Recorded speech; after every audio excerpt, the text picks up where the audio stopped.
Madivalappa S ಕರಡಿ, doctor Gangadhara S ಸಂಬಂಧಿಯವರನ್ನು ಒಳಗೊಂಡು ವೇದಿಕೆಯಲ್ಲಿ ಉಪಸ್ಥಿತರಿರುವ ಎಲ್ಲ ಅತಿಥಿ ಗಣ್ಯರು ಸೇರಿ ಸಸಿಗೆ ನೀರುಣಿಸುವ ಮೂಲಕ ಕಾರ್ಯಕ್ರಮದ ಉದ್ಘಾಟನೆಯನ್ನು ನೆರವೇರಿಸ್ತಾ ಇದ್ದಾರೆ. ತಮ್ಮೆಲ್ಲರ ಚಪ್ಪಾಳೆಯೊಂದಿಗೆ ಬಹುಶಃ ಸಮಾಧಾನ ತಂದಿರೋ ವಿಷಯ ಅಂತ ಅಂದ್ಕೊಳ್ತೀನಿ.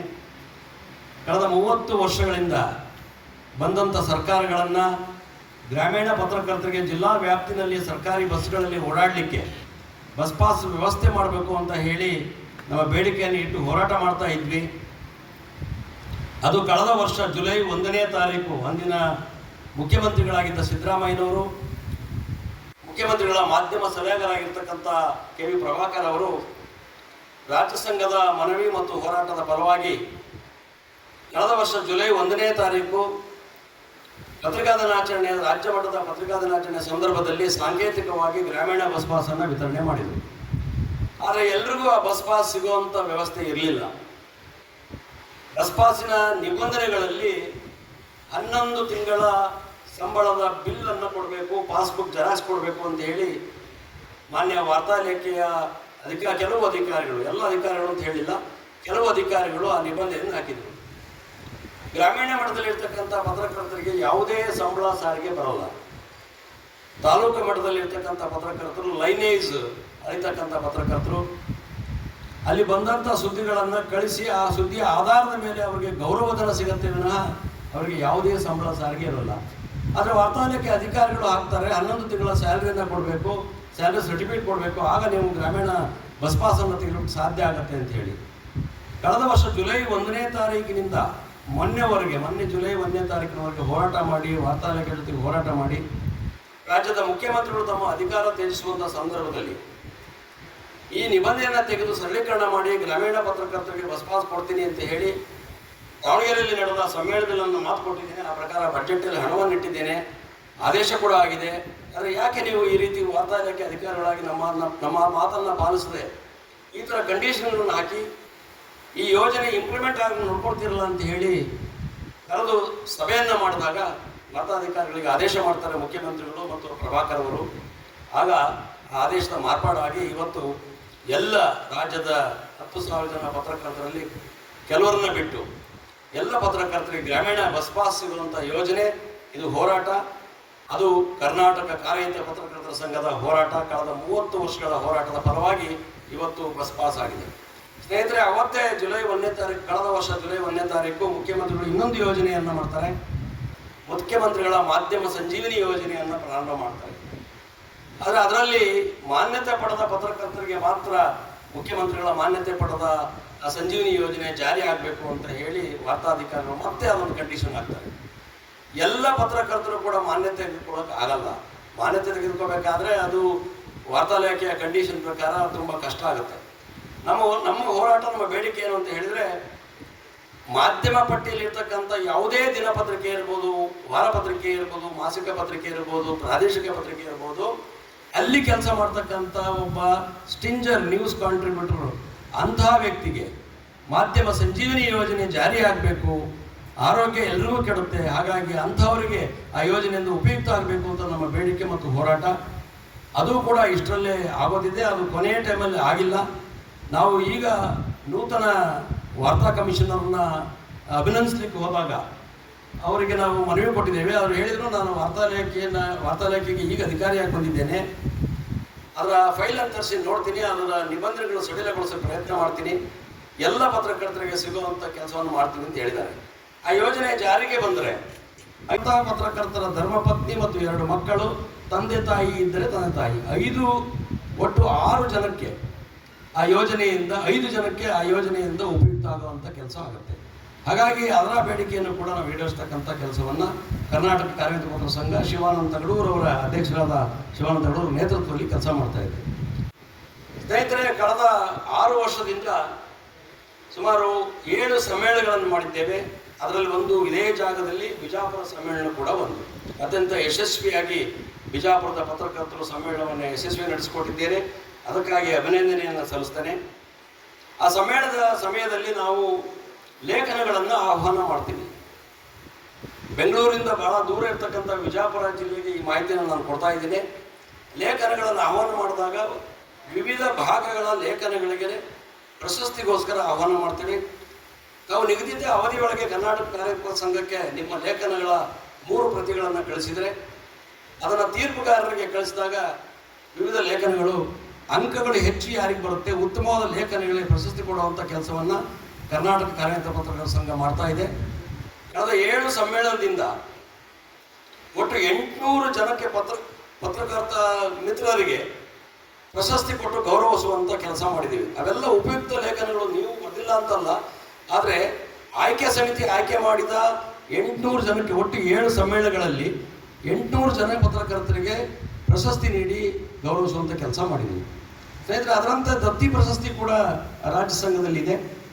ವಿವಿಧ ಹಿರಿಯರು ಭಾಳ ವರ್ಷಗಳಿಂದ ತಮ್ಮ ಹಣವನ್ನಿಟ್ಟು ಅವರ ಹೆಸರುಗಳಲ್ಲಿ, ಅವರ ತಂದೆ ಹೆಸರುಗಳಲ್ಲಿ, ಪತ್ರಕರ್ತರ ಹೆಸರಿನಲ್ಲಿ ದತ್ತಿ ಪ್ರಶಸ್ತಿ ನೀಟ್ಟಿದ್ದಾರೆ. ಆ ಪ್ರಶಸ್ತಿ ಕಾರ್ಯಕ್ರಮವನ್ನು ಕೂಡ ಸುಮಾರು 4 ರಿಂದ 5 ಕಾರ್ಯಕ್ರಮವನ್ನು ನಾವು ಬಂದ್ಮೇಲೆ ಮಾಡಿದ್ದೇವೆ. ಅದರಲ್ಲೂ ಕೂಡ ಒಂದು 250 ಪತ್ರಕರ್ತರನ್ನು ಗುರುತಿಸಿ, ನಾವೇ ರಾಜ್ಯ ಸಂಘವೇ ಗುರುತಿಸಿ ಹಿರಿಯ ಪತ್ರಕರ್ತರನ್ನು ಗುರುತಿಸಿ ಪ್ರಶಸ್ತಿ ನೀಡುವಂಥ ಕೆಲಸವನ್ನು ನಮ್ಮ ರಾಜ್ಯ ಸಂಘ ಮಾಡಿದೆ.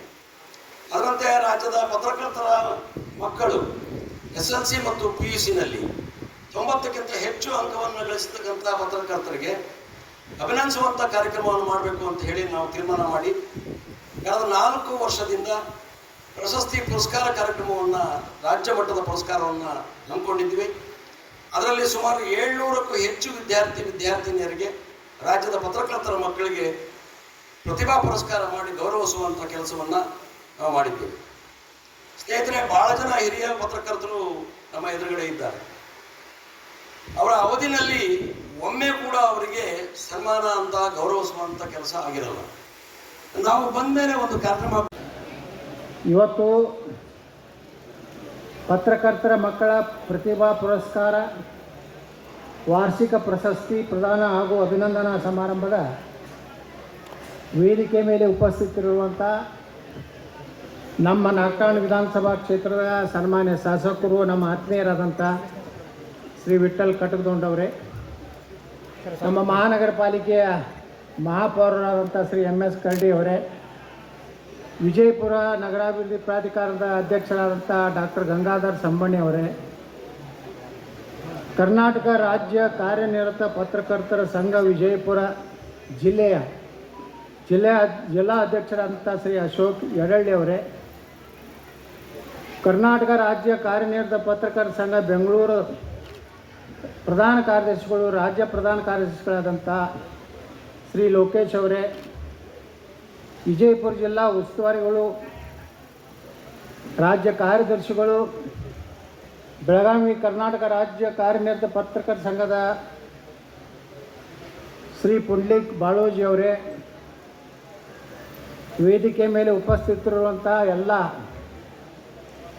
ಪತ್ರಿಕೆ ಈ ಸಂಘದ ಪದಾಧಿಕಾರಿಗಳೇ, ಇವತ್ತಿನ ವಿಜಯಪುರ ಜಿಲ್ಲೆಯಿಂದ ಆಗಮಿಸಿದಂಥ ಎಲ್ಲ ನನ್ನ ಪತ್ರಿಕಾ ಪ್ರತಿನಿಧಿಗಳೇ, ಅವರ ಕುಟುಂಬ ವರ್ಗದವರಿಗೆ ಎಲ್ಲರಿಗೂ ನಮಸ್ಕಾರ. ಇವತ್ತು ನಮ್ಮ ವಿಜಯಪುರ ಜಿಲ್ಲೆಯ ಪತ್ರಕರ್ತರ ಸಂಘದಿಂದ ಅತ್ಯಂತ ಒಂದು ಮಾದರಿಯಾದ ರೀತಿಯಲ್ಲಿ ಇವತ್ತು ಪತ್ರಿಕಾ ಏನೋ ನಮ್ಮ ದಿನಾಚರಣೆ ಇದೆ, ಅದನ್ನು ಭಾಳ ಚೆನ್ನಾಗಿ ಇವತ್ತು ಮಾಡಿಕೊಟ್ಟಿದ್ದಾರೆ. ಅವರಿಗೆ ನಮ್ಮ ನೂತನವಾಗಿ ಆಯ್ಕೆಯಾದಂಥ ಎಲ್ಲ ವಿಜಯಪುರ ಜಿಲ್ಲೆಯ ಪತ್ರಿಕಾ ಮತ್ತು ತಾಲೂಕಿನ ಪದಾಧಿಕಾರಿಗಳಿಗೆ ನಾನು ಹೃತ್ಪೂರ್ವಕವಾದಂಥ ಅಭಿನಂದನೆ ಸಲ್ಲಿಸ್ತೇನೆ. ಅದು ಕೂಡಬೇಕೆಲ್ಲರೂ, ಒಂದು ವರ್ಷಕ್ಕೊಮ್ಮೆ ಒಂದು ಕೂಡಬೇಕು, ಕಷ್ಟ ಸುಖ ಹಂಚ್ಕೋಬೇಕು. ಯಾರು ಒಳ್ಳೆಯ ಪತ್ರಕರ್ತರ ಅವರಿಂದ ಕಲಿಬೇಕು, ಯಾರು ಕೆಟ್ಟ ಪತ್ರಕರ್ತರ ಅವರಿಂದ ದೂರ ಇರಬೇಕು, ಬ್ಲ್ಯಾಕ್ ಮೇಲ್ ಮಾಡೋದ್ರಿಂದ ದೂರ ಇರಬೇಕು. ಜನಪರವಾಗಿ ಅಭಿವೃದ್ಧಿ ಪರವಾಗಿ ಕೆಲಸ ಮಾಡುವಂಥ ಪತ್ರಕರ್ತರನ್ನ ಅವರನ್ನು ಗೌರವಿಸಬೇಕು. ಪತ್ರಕರ್ತರ ಜವಾಬ್ದಾರಿ ಬಗ್ಗೆ ನಮ್ಮ ಸನ್ಮಾನ್ಯ ವಿಠ್ಠಲ್ ಕಟಕದೊಂಡವ್ರ ಶಾಸಕರು ಹೇಳಿದ್ದಾರೆ. ಈ ದೇಶದಲ್ಲಿ 4 ಅಂಗಗಳು: ಶಾಸಕಾಂಗ, ಕಾರ್ಯಾಂಗ, ನ್ಯಾಯಾಂಗ, ಪತ್ರಿಕಾ ರಂಗ. ಈ 4 ಜವಾಬ್ದಾರಿಯಲ್ಲಿ ಪತ್ರಿಕಾ ರಂಗದ ಜವಾಬ್ದಾರಿ, ಮಾಧ್ಯಮಗಳ ಜವಾಬ್ದಾರಿ ಭಾಳ ದೊಡ್ಡದಿದೆ. ಯಾಕಂದ್ರೆ ದಿನ ಹೊತ್ತು ತಪ್ಪು ಮಾಡೋರು ಶಾಸಕಾಂಗದವರು, ಕಾರ್ಯಾಂಗದವರು, ಈಗ ನ್ಯಾಯಾಂಗದವರು ಬಂದುಬಿಟ್ಟಾರೆ ನಮ್ಮ ದೊಡ್ಡ. ಈ ಮೂರು ಕಂಪ್ನಿಗಳು ಏನೇನೇನೇನೇನೋ ಆಗಿರ್ತಾವೆ. ಆದರೆ ನ್ಯಾಯ ಎಲ್ಲಿರ್ತದೆ? ಅನ್ಯಾಯ ಆಗಾಗ ನಾವು ಅದನ್ನು ಭಾಳ ಕಠೋರವಾದ ಶಬ್ದದಲ್ಲಿ, ಭಾಳ ಕಠಿಣ ಶಬ್ದದಲ್ಲಿ ಜನರಿಗೆ, ದೇಶಕ್ಕೆ, ರಾಜ್ಯಕ್ಕೆ, ಬಡವರಿಗೆ ಅನ್ಯಾಯ ಆಗದ ರೀತಿಯಲ್ಲಿ ನಮ್ಮ ಕೈಯಲ್ಲಿರುವಂಥ ಪೆನ್ನು ಓಡಬೇಕು. ನಮ್ಮ ಪೆನ್ನು ಹೊಗಳು ಕೊಟ್ಟರೆ ಪೆನ್ ಆಗಬಾರ್ದು. ಇಂದ್ರದಾನೆ, ಚಂದ್ರದಾನೆ, ಇವನಂತ MLA ಎಂದು ಹಾಗೇ ಇಲ್ಲ. ಬಹುಶಃ ಭೂಮಿ ಮ್ಯಾಗ ಇವನೇ ಮೊದಲು ಹುಟ್ಟಾನ ಅನ್ನೋರು ಹಂಗೆ ಬರೀತಾರೆ ಕೆಲವ್ರ ಮೇಲೆ. ಮತ್ತು ನೀವು ಹಂಗೆ ಬರೆದ್ರೆ ಜನರಿಗೆ ಏನು ಹುಟ್ಟಿಲ್ಲ, ಅವ್ರು ಇವ್ನಿಗೇನೋ ಪ್ಯಾಕೇಜ್ ಬಂದಂಗೆ ಕಾಣಿಸ್ತಿರ್ತಾರೆ. ನೀವು ನೋಡಿರಿ ಈ TV ಚಾನಲ್ಗಳು ಕೆಲವೊಂದು ಯಾವ್ದು ಭಾಳ ಓರೊಬ್ಬರಿಗೆ ಭಾಳ ಟೀಕಾ ಮಾಡ್ಲಕತ್ತಂದ್ರೆ ತಳಗೆ ಕಮೆಂಟ್ ನೋಡ್ಬೇಕು ನೀವು. ಅರೆ ಗಣ್ಣ ಬಕೆಟ್ ಚಾನಲ್ ಅಂತಾರೆ. ಈಗೇನು ಯಾರ್ದು ಅಂಜಿಕಿಲ್ಲ. ರಾಜಕಾರಣಿಗಳಿಗೂ ಹಂಗೆ ಬೈತಾರೆ, ಮೀಡಿಯಾದವ್ರಿಗೂ ಹಂಗೆ ಬೈತಾರೆ. ಮೀಡಿಯಾದವ್ರು ನಾವು ಏನಾರೆ ಸುಮ್ಮನೆ ಬೋಗಸ್ ಯಾವನಾರೇ ಪೂರ್ತಿ ಅವನ್ನ ರಾಜಕೀಯ ಹಾಳು ಮಾಡಬೇಕು, ಮುಗಿಸ್ಬಿಡ್ಬೇಕಂತೀವಿ. ಮತ್ತೊಂದು ಟೀಮ್ ರೊಕ್ಕ ಕೊಟ್ಟಿರ್ತೈತಿ, ಮತ್ತು ಇವರು ಹಂಗೆ ಮಾಡ್ಲಕತ್ತಾರೆ, ಹಿಂಗೆ ಮಾಡ್ಲಕತ್ತಾರೆ, ಪೂರ ಬರ್ಬಾದ್ ಹೋಗಿ ಅವು ಎಸ ಹೋಗಿ ಅಂತೇಳಿ ಹೊಡಿದು ಹಿಂಗೆ ಹೊಡೆದು ಈ ಯೂಟ್ಯೂಬ್ ಚಾನಲ್ಗಳಂತೂ ಬಾ ನಾ ಕೇಳಿದೆ ಅಶೋಕ್ ಯೂಟ್ಯೂಬ್ ಕಂಪ್ನಿ ಐತೆ ನಿನ್ನಂದ್ರೆ ಅವ್ರನ್ನ ಯಾರನ್ನೂ ತೊಗೊಂಡಿಲ್ಲ, ಮೆಂಬರ್ಶಿಪ್ ಕೊಟ್ಟಿಲ್ಲ. ಅದಕ್ಕೆ ನಾವು ಹೃದಯಪೂರ್ವಕ ಆದಂಥ ಅಭಿನಂದನೆ ಸಲ್ಲಿಸ್ತೇನೆ. ಸಾಕಾಗಿ ಹೋಗೈತೆ ನಾನು. ಈಗ ನಾನು ಯೂಟ್ಯೂಬ್ ಚಾನಲ್ ತೆಗಿಲಕತ್ತೀನಿ. ನನಗೆ ಯಾರು ಬೈತಾರಲ್ಲ, ಅವು ಯಾವ ಶಬ್ದ ಬೈತಾರಲ್ಲ, ಅವ್ರಿಗಿಂತ ಅವ್ರ ಅಪ್ಪನಂಥ ಶಬ್ದಗಳನ್ನು ಬೈಯುವಂಥ. ಯಾಕಂದ್ರೆ ನಾವು DC ಗೆ ಹೇಳಿದೆ, ಲೆಟ್ರ್ ಬರೆದೆ, ಕೇಂದ್ರದ ವಾರ್ತಾ ಮತ್ತು ಪ್ರಚಾರ ಇಲಾಖೆ ಮಂತ್ರಿಗೆ ಬರೆದೆ. ನನ್ನ ಕಮಿಟಿ ಒಳಗೆ ನಾನು ಚೇರ್ಮನ್ ಇದ್ದಾಗ ಹೋಮ್ ಸೆಕ್ರೆಟ್ರಿ, DG IGP ಎಲ್ಲನೂ ಕರೆಸಿ ಹೇಳಿದೆ. ಅವರು ಒಂದು ಕೈ ಚೆಲ್ಬಿಟ್ರು, ಏನೂ ಮಾಡ್ಲಿಕ್ಕಾಗೋದಿಲ್ಲ ಸರ್, ಯೂಟ್ಯೂಬ್ದ ಮ್ಯಾಗ ನಮ್ದು ಕಂಟ್ರೋಲ್ ಇಲ್ಲ ಸರ್, ಅದು ಕಾನೂನಿನಲ್ಲಿ ಬದಲಾವಣೆ ಆಗ್ಬೇಕಂತ. ಈಗ ನಾ ಏನು ವಿಚಾರ ಮಾಡಿದೆ, ಇನ್ನು ಮುಳ್ಳಿನಿಂದ ತೆಗಿಬೇಕಂತ ಹೇಳ್ಯಾರ ನಮ್ಮ ಹಿರಿಯರು. ಎಲ್ಲರೂ ಈ ಕಡೆ ಹೊಡ್ಕೊಳ್ಳಿ, ಈ ಕಡೆ ಹೊಡೆಸೋದು ಆ ತತ್ವ ಹೋಗೈತಿ. ಸುಭಾಷ್ ಚಂದ್ರ ಬೋಸ್ರ ಜಾತಿಯವ್ರು ನಾವು, ಈ ಕಡೆ ಹೊಡೆಸೋ ಜಾತಿಯವ್ರು ಅಲ್ಲ. ಇನ್ನು ಯಾರು ಯೂಟ್ಯೂಬ್ದವ್ರು ಹುಚ್ಚುಚ್ಚಾಕರ್ ನನ್ನ ಬಗ್ಗೆ ಬರೆದ್ರ, ನನ್ನಲ್ಲಿ 2-3 ಮಂದಿನ ಈ ಇದರಾಗ IAS ಮಾಡೋದಂತ ಅಲ್ಲಕತ್ತೀನಿ. ಹಲ್ಕಟ್ ಶಬ್ದಗಳನ್ನು ನಾ ಪೊಲೀಸರಿಗೆ ಇಂಟು ಟ್ರೈನಿಂಗ್ದಾಗ ಕೊಡ್ತೀರಿ ಅಂತ ಒಬ್ಬ ನಮ್ಮ ಟ್ರೈನಿಂಗ್ ಒಬ್ಬರು ಡೈರೆಕ್ಟರ್ ಇದ್ದರು. ಅವ್ರು ಕೇಳಿದೆ, ಇವ್ರದ್ದೆಲ್ಲ ಪೊಲೀಸರು ಕೆಟ್ಟ ಶಬ್ದಗಳು ಉಪಯೋಗ ಮಾಡ್ತಾರಲ್ಲ, ಅದನ್ನು ಒಂದು ಪೀರಿಯಡ್ ಇರ್ತದೆ ನಿಮ್ಮದು ಟ್ರೈನಿಂಗ್, ಪೊಲೀಸ್ ಟ್ರೈನಿಂಗ್ ಕೊಡೋರು. ಇಲ್ಲ ಸರ್, ಸಹಜ ಬಂದುಬಿಡ್ತಾವೆ. ಇನ್ನು ಮ್ಯಾಗ ನಾವು ಚಾಲು ಮಾಡೋರಿದ್ದೀವಿ. ನಿಮ್ಮದು ಯೂಟ್ಯೂಬ್ ಚಾನಲ್ನಾಗ ಬತ್ತಲ್ಲ ಅರ್ಧ ತಾಸನ ನಮ್ಮದು ಚಾಲು ಆಗ್ತದೆ. ಅವ್ರದ್ದು ಪೂರ್ತಿ ಬಣ್ಣ ನಾವು ಬಯಲು ಮಾಡ್ತೀವಿ. ನಮ್ಮದು ಬೈಕ್ ಬಂದಂಗೆ ಮಾತಾಡ್ತಾರೆ, ಕುಟುಂಬದ ಬಗ್ಗೆ ಮಾತಾಡ್ತಾರೆ, ವೈಯಕ್ತಿಕ ಮತ್ತು ಮಾತಾಡ್ತಾರೆ. ಅಂತಲ್ಲ ಹೋಗ್ರನ್ನ ಹೋಗಿ ಇವ್ರು ಇಂಟರ್ವ್ಯೂ ಮಾಡ್ತಾರೆ. ಅವ್ರು ಮುನ್ಸಿಪಾಲ್ಟಿಗೆ ಸಹಿತ ಆರಿಸ್ಕೊಂಡಿರೋದಿಲ್ಲ. ये बड़ा बयान दिया है, नीम पे तो बयान था। बीजापुर MLA के बारे में बहुत बड़ा बयान दिया है, बहुत शॉकिंग बयान है, सिर्फ हमारा चैनल में. इनमें ನಿಮ್ಮ ಚಾನಲ್ದವ್ರು ಹೇಳ್ತೀನಿ, ಯೂಟ್ಯೂಬ್ ಚಾನಲ್ದವ್ರಿಗೆ ಒಳ್ಳೆ ಚಾನಲ್ ಅದಾವೆ ಯೂಟ್ಯೂಬ್ದವ್ರು. ಎಷ್ಟೋ ನಾನು ನೋಡ್ತಿರ್ತೇನೆ. ನಾನು ನಿನ್ನೆ ನಾನು ಬೆಂಗಳೂರಿನಿಂದ ಬರಾಗ ಇದು ನೋಡ್ತಿದ್ದೆ, ಕರ್ನಾಟಕದಲ್ಲಿ 8 ನದಿಗಳು ಅದಾವು. 8 ನದಿಗಳು ಎಲ್ಲಿ ಅದಕ್ಕೆ ಜನ್ಮ ತಾಳ್ತಾವು. ಕೃಷ್ಣಾ ನದಿಗೆ ಎಲ್ಲೆಲ್ಲಿದು ಬಂದು ಇವತ್ತು ಕೃಷ್ಣೆಗೆ ಕೂರ್ತದೆ. ನಮ್ಮ ಕಡೆ ದೇವ್ರ ಸಾಕ್ಷಿ ಆಗತ್ತೆ, ನಮ್ಗೆ ಅದು ನಾಲೆಜ್ ಇರಲಿಲ್ಲ. ಈಗ ನೋಡಿ, ಕೃಷ್ಣೆ ಇಡೀ ಕರ್ನಾಟಕದ 60 ಭಾಗದಷ್ಟು ನೀರಾವರಿಯ ಕಣಿವೆ. ಅದು 18% ಅಷ್ಟೇ ಕಾವೇರಿ. ಆ ಕಡೆಯವ್ರು ಎಷ್ಟು ಅದನ್ನು ಈ ಪ್ರೊಜೆಕ್ಟ್ ಮಾಡ್ಯಾರ, ಕಾವೇರಿ ಅಂದ್ಕೊಂಡೇ ದಾಂಧಲಿ ಕಲ್ಲು ಹೋಗಿದ್ದು ಬೆಂಕಿ ಹಚ್ತಾರೆ. ನಮ್ಮಲ್ಲಿ ಏನಾರು ಯಾರು ಮಾಡ್ತೀವ ನಾವು? ಬೇಕಾದ ನದಿನೇ ತಿರ್ಕೊಂಡು ಆ ಕಡೆ ಆಂಧ್ರಕ್ಕೆ ಹೋಯ್ದ್ರು ನಾವೇನು ಈ ಕರ್ನಾಟಕದ ಕರೆ ಅಂದರೆ ಕರ್ನಾಟಕದ ಜಲಧಾರೆ ಯಾವುದಪ್ಪ ಅಂದರೆ ಕೃಷ್ಣೆಗೆ ಅಷ್ಟು ಕಡೆಯಿಂದ ಕನೆಕ್ಟ್ ಆಗ್ತದೆ. 60 ಭಾಗದ ಲೆಕ್ಕ ಹಾಕ್ರಿ ನೀವು. ನೀರಾವರಿಗೆ ಯೋಗ್ಯ ಇರುವಂಥ ಒಂದು ನದಿ, 3ನೇ ದೊಡ್ಡ ನದಿ ಬ್ರಹ್ಮಪುತ್ರ, ಗಂಗೆನಂತಂದ್ರೆ ಇದನ್ನು ಯಾಕೆ ಹೇಳ್ತಾ ಇದ್ದೇನೆಂದರೆ, ಇಂಥ ಒಳ್ಳೆಯ ಪತ್ರಕರ್ತರು, ಒಬ್ಬ BBC ಒಬ್ರು ಯಾರು ಅದಾರ, ಈ ದೇಶದ ನಾಯಕರ ಬಗ್ಗೆ ಒಂದೊಂದು ಅವರು ಇಟ್ಟು ಚಂದ ಹೇಳ್ತಾರೆ. BBC ಏನೋ ಹೆಸರೈತೆ ಅವ್ರದ್ದು.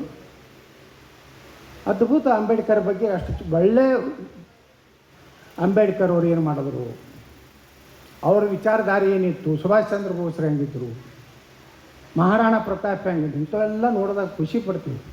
ಆ ದುರ್ದೈವ ಅಂದರೆ ಇಂಥ ಕೆಲವೊಂದು ಯೂಟ್ಯೂಬ್ಗಳು ಬಂದು ಪತ್ರಿಕಾ ರಂಗವನ್ನು ಇವತ್ತು ಈ ನಮ್ಮ ಪ್ರಿಂಟ್ ಮೀಡಿಯಾ ಆಗಲಿ, ದೊಡ್ಡ ಚಾನಲ್ಗಳಲ್ಲಾಗಲಿ ಅವ್ರದ್ದೇ ಆದಂಥ ಒಂದು ಎಥಿಕ್ಸ್ ಅಂತ ಏನೈತೀವಲ್ಲ, ಒಂದು ಅವ್ರದ್ದೇ ಆದಂಥ ಒಂದು ಎಲ್ಲಿ ಟೀಕೆ ಮಾಡಬೇಕು ಮಾಡ್ತಾರೆ. ನಾನು ಮೊನ್ನೆ ಇದಕ್ಕೆ ಹೋಗಿದ್ದೆ, ಬಿಡದಿ ರೈತರ ಹೋರಾಟಕ್ಕೆ. ಅಲ್ಲಿ ಪತ್ರಕರ್ತನ ಖರೀದಿ ಮಾಡುವಂಥ ಶಕ್ತಿಯ ವಿರೋಧ ಇದೋ. ಯಾಕಂದ್ರೆ 35,000 ಕೋಟಿ ರೂಪಾಯಿ ದೊಡ್ಡದ ಒಂದು ಪ್ರಾಜೆಕ್ಟ್ ಐತದು. ಅಂದರೆ ಅಷ್ಟು ರೊಕ್ಕ 30ರಿಂದ 35,000 ಕೋಟಿ. ರೈತರು ಎಷ್ಟದ ರೈತರಿಗೆ 10 ಗುಂಟೆ, 5 ಗುಂಟೆ, 20 ಗುಂಟೆ ಅವ್ರನ್ನೆಲ್ಲ ಪತ್ರಕರ್ತನ ಖರೀದಿ ಮಾಡ್ಬೋದಾಗಿತ್ತು. ಆದರೆ ಯಾವುದೇ ಪತ್ರಿಕೆ ಆಗಲಿ, ಯಾವುದೇ ಮೀಡಿಯಾ ಆಗಲಿ ಅದಕ್ಕೆ ಯಾವುದಕ್ಕೂ ಬಲಿಗೆ ಆಗದೆ ಇವತ್ತು ಇಡೀ ರಾಜ್ಯದ ಜನರ ಮುಂದೆ ಇವತ್ತು ಬಿಡದಿ ಹೋರಾಟವನ್ನು ಪ್ರತಿಬಿಂಬಿಸೋದ ಕೆಲಸ ಯಾರಾದರೂ ಮಾಡಿದರೆ ಅದು ಮೀಡಿಯಾ ಮತ್ತು ಪ್ರಿಂಟ್ ಮೀಡಿಯಾ ಅನ್ನುವಂಥದ್ದು ನಾನು ಹೆಮ್ಮೆಯಿಂದ ಹೇಳ್ತೇನೆ. ಇಲ್ಲಾಂದ್ರೆ ಏನಾಗ್ತದೆ, ಬಡವ್ರು ಯಾರು ಕೇಳೋರು? ನಾವು ಶ್ರೀಮಂತರಿದ್ದವರು ಅವ್ರನ್ನ ದಬ್ಬಾಳಿಕೆ ಮಾಡಿ ಜಮೀನು ಕಸ್ಕುವಂಥದ್ದು ಇದಂಥ ನ್ಯಾಯ ನೋಡ್ರಿ. ಅವ್ರು ಕುಡುದಿಲ್ಲ ತರ. ಅವಾಗ ಮಾಧ್ಯಮಗಳು ಇರಲಿಲ್ಲ ಅಂದ್ರೆ ಏನಾಗ್ತಿತ್ತು? ಅವ್ರು ಏನು ಮಾಡ್ತಾರೋ ಅನ್ನೋದು ಬಣ್ಣ ಬಯಲು ಮಾಡುವಂಥದ್ದು ಇವತ್ತು ಪತ್ರಿಕೆ ನಮ್ಮ ಚಾನಲ್ಗಳು ಮಾಡ್ತಾಯಿದೆ. ಅದಕ್ಕೆ ಅಲ್ಲಿ ಅಭಿನಂದನೆ ಸಲ್ಲಿಸಿದೆ. ನಿಮ್ಗೆ ಸಾಕಷ್ಟು ಆಮಿಷಗಳನ್ನು ಹೊಟ್ಟಬೋದು ಇದ್ರೊಳಗೆ. ಕೇಳ್ರಿ, ಒಂದು 100 ಕೋಟಿ ರೂಪಾಯಿ ಖರ್ಚು ಮಾಡಿದ್ರೆ ಎಲ್ಲರೂ ಮುಚ್ಚಬೋದಲ್ಲ. ಆದರೆ ಇಂಥ 30-35,000 ಕೋಟಿ ರೂಪಾಯಿ ಒಂದು ದೊಡ್ಡ ಹಗರಣವನ್ನು ಇವತ್ತು ಅನೇಕ ಸಲ ಪತ್ರಿಕೆಗಳ ಮೂಲಕನೇ ಎಷ್ಟೋ ಮಂದಿ ಮಂತ್ರಿಗಳು ರಾಜೀನಾಮೆ ಕೊಡಬೇಕಾಗ್ತದೆ. ಮಾಧ್ಯಮಗಳಲ್ಲಿ ಬಂದಿದ್ದರಿಂದ ರಾಜೀನಾಮೆ ಕೊಡಬೇಕಾಗ್ತದೆ. ಒಂದು ಕಾಲಿತ್ತು, ಲಾಲ್ ಬಹದ್ದೂರ್ ಶಾಸ್ತ್ರಿ ಅವ್ರ ಕಾಲಕ್ಕೆ ಒಂದು ಟ್ರೈನ್ ಆಕ್ಸಿಡೆಂಟ್ ಆಯಿತು. ಬರೀ ಒಂದು ಪತ್ರಿಕೆಗಳು ಬರೆದಿದ್ದಕ್ಕೆ ಅವ್ರು ರಾಜೀನಾಮೆ ಕೊಟ್ಟರು. ಈಗ ಹೋಗಿ ಹೊಡೆದ್ರು ಯಾರು ರಾಜೀನಾಮೆ ಕೊಡೋದಿಲ್ಲ. ಅಲ್ಲ, ಇಲ್ಲ ನನ್ನಿಂದ ಏನಾಗೈತೆ ತರ್ತಾರೆ. ನಾವು ವಿಧಾನಸಭೆದಾಗ ನೋಡ್ತಿರ್ತಾರ. ಅವ್ರು ನಮ್ಕಿಂತ ಹೆಂಗೆ ಅಡ್ಡಾಡ್ತಿರ್ತಾರೆ, ಮಾಡಿದವರು ಭ್ರಷ್ಟಾಚಾರ ಮಾಡಿದವರು. ಏನಪ್ಪ ಇಲ್ಲಿ ಏನೂ ಇಲ್ಲೇ ಇಲ್ಲ ಅಕ್ಕ, ನನಗೇನು ಮಾಡ್ತಾರೆ, ರಾಜೀನಾಮೆ ಕೊಡೋದು ಅನ್ನೋದು ಇಲ್ಲ. ಅವಾಗ ಹಂಗಿತ್ತು. ಒಂದು ಮೀಡಿಯಾದಾಗ ಬರ್ತಂದ್ರೆ ಮುಗೀತು. ಮಾಧ್ಯಮಗಳು ಅಷ್ಟು ಆದರೂ ಈಗಲೂ ಸಹ ಕೆಲವೊಂದು ಮಾಧ್ಯಮಗಳು ತಮ್ಮ ಶಕ್ತಿಯನ್ನು, ತಮ್ಮ ಪೆನ್ನಿನ ಶಕ್ತಿಯನ್ನು ಕಡಿಮೆ ಮಾಡಿಕೊಟ್ಟಿಲ್ಲ. ಆ ಮಾಧ್ಯಮದಾಗ, ಆ ಪತ್ರಿಕೆಯೊಳಗೆ ಅದು ಬರ್ತೈತೆ ಅಂದ್ರೆ ಅದು 100ಕ್ಕೆ 100 ಸತ್ಯ ಇರ್ತೈತೆ ಅನ್ನೋವಂಥದ್ದನ್ನು ವಿಶ್ವಾಸ ಇರುವಂಥ ಮಾಧ್ಯಮಗಳು ಈ ದೇಶದಲ್ಲಿದ್ದಾವೆ. ಇಲ್ಲಾಂದರೆ ಎಲ್ಲರೂ ಹಂಗೆ ಅಂತ ಹೇಳೋಕ್ಕಾಗೋದಿಲ್ಲ. ಎಲ್ಲ ರಾಜಕಾರಣಿಗಳು ಕೆಟ್ಟನು ಅಂತ ಹೇಳೋಕ್ಕಾಗೋದಿಲ್ಲ, ಎಲ್ಲ ಪತ್ರಕರ್ತರು ಕೆಟ್ಟ ಅಂತ ಹೇಳೋಕ್ಕಾಗೋದಿಲ್ಲ. ಆದರೆ ಯಾವುದು ಅನ್ಯಾಯ ಆಗ್ತದೆ, ಯಾರ್ಯಾರು ಟೀಕೆ ಮಾಡಿಬಿಡ್ತಾರೆ. ಬಿಜಾಪುರ ಜಿಲ್ಲೆಯಲ್ಲಿ ಭ್ರಷ್ಟಾಚಾರ ಭಾಳ ನಡೆದಿದೆ. ಹಿಂದಕ್ಕೇನು ರಾಮರಾಜ್ಯ ಇತ್ತೇನೆ ಇಲ್ಲಿ ಬಿಜಾಪುರನಾಗ? ಒಂದು ಚಂದ ರೋಡ್ ಇರಲಿಲ್ಲ. ರೋಡೇ ತಿಂದಾರೆ, ಬ್ರಿಡ್ಜೇ ತಿಂದಾರೆ. ಈಗ ಅವ್ರು ಭ್ರಷ್ಟಾಚಾರ ಬಗ್ಗೆ ಮಾತಾಡ್ತಾರೆ. ಅಂದರೆ ಮತ್ತು ಮಾಧ್ಯಮಗಳು ಈಗ ಎಷ್ಟು ನಾವು ನೋಡ್ತೀನಿ ಬಿಜಾಪುರನಾಗ ಒಳ್ಳೆಯ ಪತ್ರಿಕೆಗಳು, ನಮ್ಮ ಪ್ರಿಂಟ್ ಮೀಡಿಯಾ, ಎಲೆಕ್ಟ್ರಾನಿಕ್ ಮೀಡಿಯಾ ಈ ಹಂಗಿಂತ ಹಲ್ಕ ಸ್ಟೇಟ್ಮೆಂಟ್ಗಳನ್ನ ಯಾರೂ ಕ್ಯಾರಿ ಓವರ್ ಮಾಡೋದಿಲ್ಲ. ಇವು ಇಲ್ಲೇ ಓದಿರ್ತಿರ್ತಾವೆ, ಇಲ್ಲೇ ಕೂತು ಒಂದು ಯೂಟ್ಯೂಬ್ ಚಾನಲ್ ಮಾಡ್ಕೊಂಡಿರ್ತಾವೆ, ಅದ್ರ ಮುಂದೆ ಓದಿರೋದು ಅವ ಅದನ್ನೇ ಕೇಳೋದು. ಬೆಳೆಯೋಳು ಚುಚ್ಚು ಅದೇ ಕೇಳೋದು.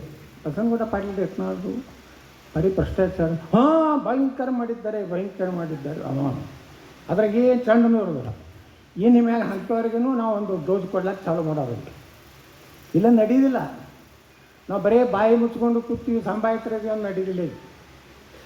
ಯಾಕಂದ್ರೆ ಈ ಪ್ರಿಂಟ್ ಮೀಡಿಯಾ, ಈ ನಮ್ಮ ಚಲನಗಳು ಏನದಾವಲ್ಲ ದೇಶನಾಗ, ಎಂತಿಂಥ ಮಾಹಿತಿಗಳನ್ನು ತೆಗಿತಾರೋ ಅವ್ರೇನು ಈ ರಾವ್ ಇದ್ದಂಗೆ ಅಂದ್ರೆ RAW ಐತಲ್ಲ ನಮ್ಮ ದೇಶದ್ದು, ಹಂಗೆ ಎಲ್ಲಿ ಏನಾಯಿತು, ಹಗರಣ ಹೆಂಗಾಯಿತು ಏನು ಅಂದರೆ ಅಂಥದನ್ನೆಲ್ಲ ತೆಗೆದ್ರಿಂದಲೇ ದೇಶದಲ್ಲಿ ಇನ್ನೂ ಸ್ವಲ್ಪ ಅಂಜಿಕೆ ಅನ್ನೋದೈತೆ. ಮಾಧ್ಯಮಗಳೆಲ್ಲನೂ ಮಾರಾಟ ಆಗಿಬಿಟ್ಟಿದ್ರೆ ಅಂಜಿಕೆನೇ ಇರ್ತಿದ್ದಲ್ಲ, ಅವ್ರು ಪರ್ಸೆಂಟೇಜ್ ಫಿಕ್ಸ್ ಮಾಡಿಬಿಟ್ಟಿರ್ತಿದ್ರು. ನಾ ಇಟ್ಟು ಹೊಡಿತೀನಿ, ನಿಮ್ಗೆ ಇಟ್ಟು ಕೊಡ್ತೀನಿ, ನೀವು ತುಂಬಿ ಚುಪ್ ಹಂಬಿ ಚುಪ್ ಅಂತ.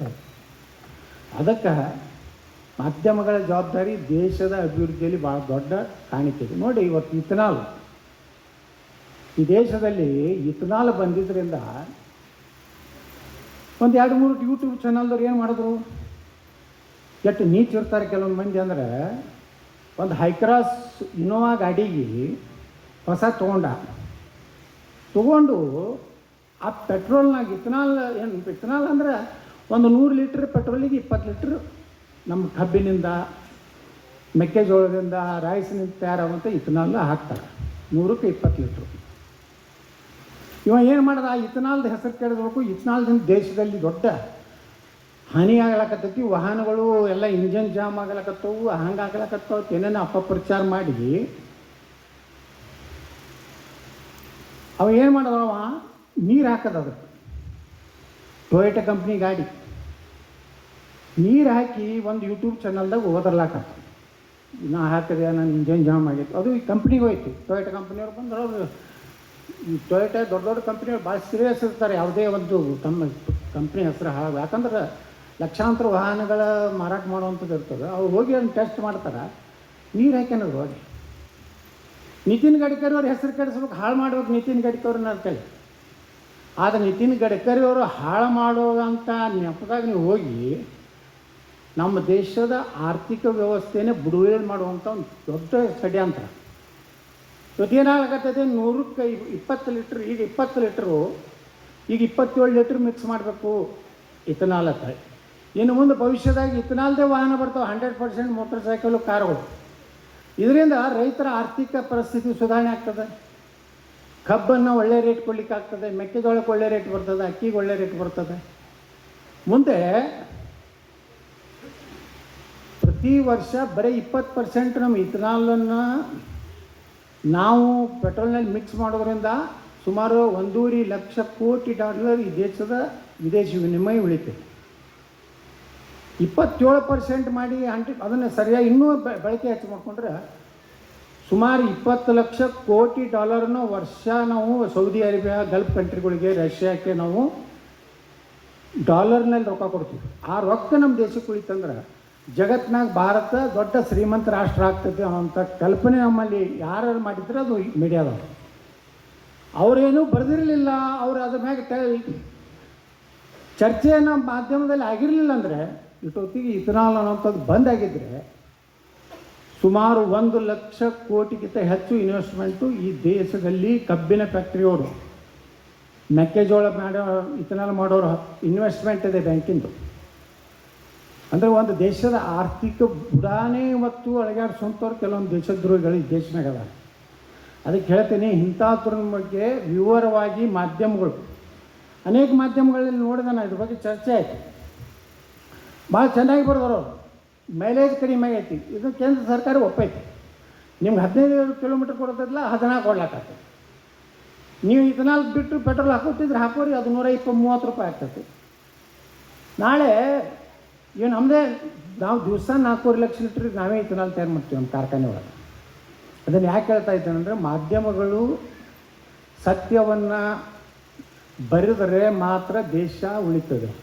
ಮಾಧ್ಯಮದ ಕೈಯಲ್ಲಿರುವಂಥ ಪೆನ್ನು ಭಾಳ ಪವಿತ್ರ ಇದೆ, ಅದು ಪೆನ್ ಮಷೀನು ಇದೆ. ಆ ದೇಶಕ್ಕೆ ಅದೋ ರೀತಿ ವಿಷಾನೂ ಇದೆ.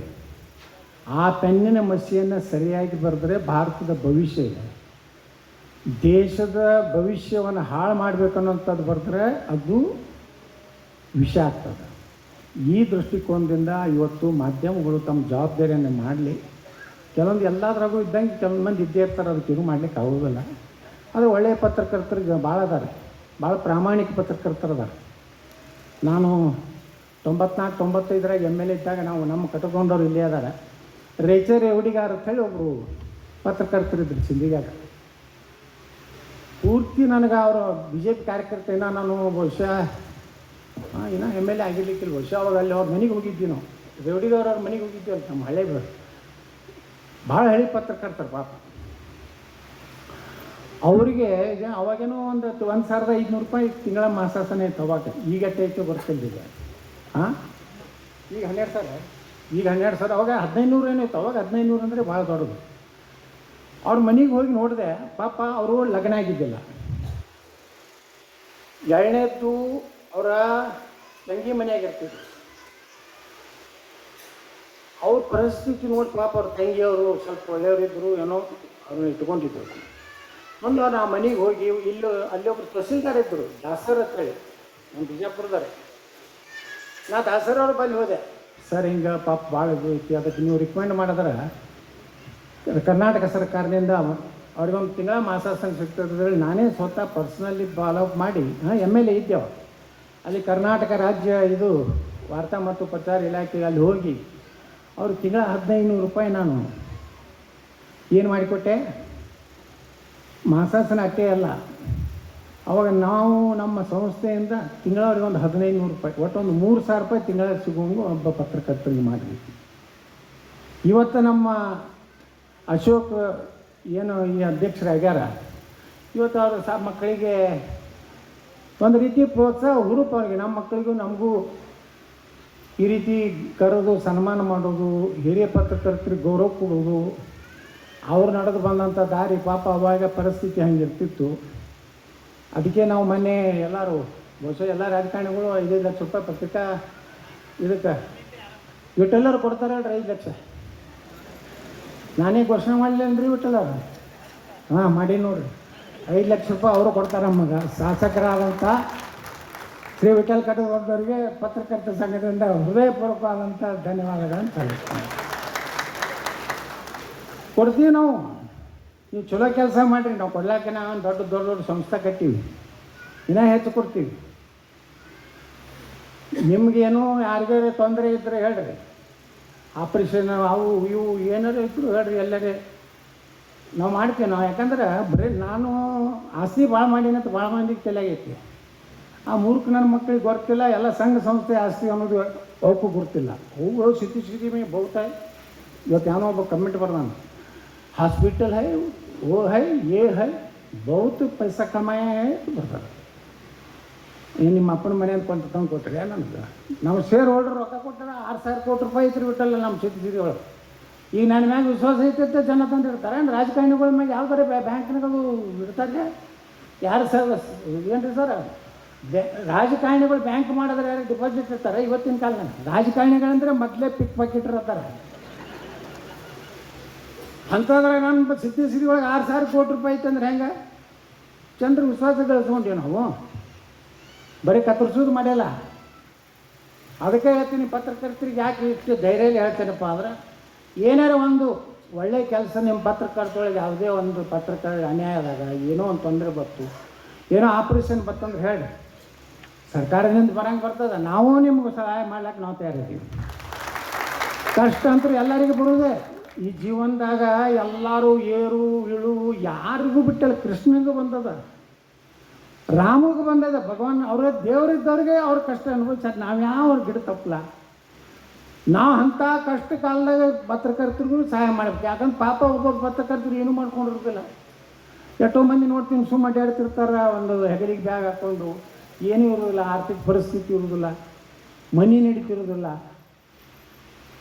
ಭಾಳ ಕಷ್ಟ ಐತೆ ಪತ್ರಕರ್ತರ ಜೀವನ ನಾನು ಭಾಳಷ್ಟು ಪತ್ರಕರ್ತರು ನೋಡೀನಿ ಒಮ್ಮೊಮ್ಮೆ ಅದಕ್ಕೆ ಒಮ್ಮೊಮ್ಮೆ ನಾನು ಏನು ಮಾಡ್ತೀನಿ ಅವ್ರು ಎಂಥವ್ರು ಏನು ಕಾಣ್ರ ಅಂದ್ರೆ ಕರೆದು ಸ್ವಲ್ಪ ಕೊಟ್ಟು ಕಳಿಸ್ಬಿಡ್ತಿದ್ರು ಬಾಪ ಒಂದು 4-5 ತಿಂಗಳಾದ್ರೆ ಅವ್ರಿಗೆ ಇದು ಆಗಲಿರ್ತದೆ ಯಾಕೆ ಮಾಡಬೇಕಪ್ಪ ಅಂದ್ರೆ ಸಮಾಜದಾಗ ಈ ಪತ್ರಿಕಾ ಕ್ಷೇತ್ರದಲ್ಲಿ ಕೆಲಸ ಮಾಡೋದಂಥವ್ರು ಕೆಲವು ಮಂದಿ ಪತ್ರಕರ್ತರು ಹಳಿ ಮಂದಿ ನಾನು ನೋಡ್ತೀನಿ ವಯಸ್ಸಾದವರು ಪಾಪ ಮುಗ್ಧರದಾರು ಎಲ್ಲೂ ಏನೂ ಕೇಳೋದಿಲ್ಲ ಏನೂ ಇಲ್ಲ ಹೆಂಗೆ ನಾನೇ ವಿಚಾರ ಮಾಡ್ತಿರ್ತೀನಿ ಕೂತು ಈ ಮನುಷ್ಯನ ಮನೀರಿ ಹೆಂಗೆ ಇರ್ತಿರ್ತಿದ್ದು ಏನಾರು ನನಗೂ ಒಂದು ತಲೆ ಬರ್ತದೆ ಏನಪ್ಪ ಇಂಥವ್ರಿಗೆ ಏನಾರು ಸಹಾಯ ಮಾಡಬೇಕಂತ ಅದಕ್ಕೆ ಪತ್ರಕರ್ತರು ವಿಜಯಪುರ ಜಿಲ್ಲೆದವರು ಯಾರು ಕಷ್ಟ ಬಂದ್ರೆ ಹೇಳ್ರಿ ಯಾವಾಗಲೂ ನಿಮ್ಮ ಕೂಡ ಇರ್ತೀನಿ ನಾನು ಅದು 1 ಲಕ್ಷ ಇರಲಿ 2 ಲಕ್ಷ ಇರಲಿ, ಎಲ್ಲೆಲ್ಲಿ ಹೋಗಿ ಯಾರ್ಯಾರಿಗೆ ನಾವು ಕೂತು ಬರೋದಿಲ್ಲ ಇಡೀ ಕರ್ನಾಟಕದಾಗ ಯಾರಿಗೆ ನಮ್ಮ ಹಿಂದೂ ಕಾರ್ಯಕರ್ತರ್ಕಾದ್ರೆ. ಮತ್ತು ನಮ್ಮ ಪತ್ರಕರ್ತರಿಗೆ ನಾವು ಕೊಡೋದಿಲ್ಲ ಅಂದರೆ ವಿಠಲರ ಈಗ ಒಂದೇ ಮಾತಿಗೆ ನಮ್ಮ ವಿಠಲರು 5 ಲಕ್ಷ ರೂಪಾಯಿ ಕೊಡ್ತಾರೆ.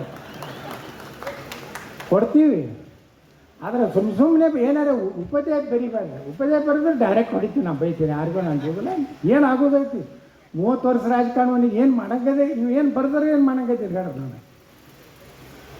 ನಾವು ಎಲ್ಲ ತಯಾರಾಗಿಬಿಟ್ಟು ಏನು ಬರೆದ ಬರೀ ಹೌದು ನಾವು ಮಾಡಿ ಕರೆ ಮುಂದೇನು ಬರೀತಾರೆ ವಾಸುದೇವಜಿ. ಅದಕ್ಕೆ ಪತ್ರಕರ್ತರು ಒಳ್ಳೆ ಕೆಲಸ ಮಾಡಿರಿ.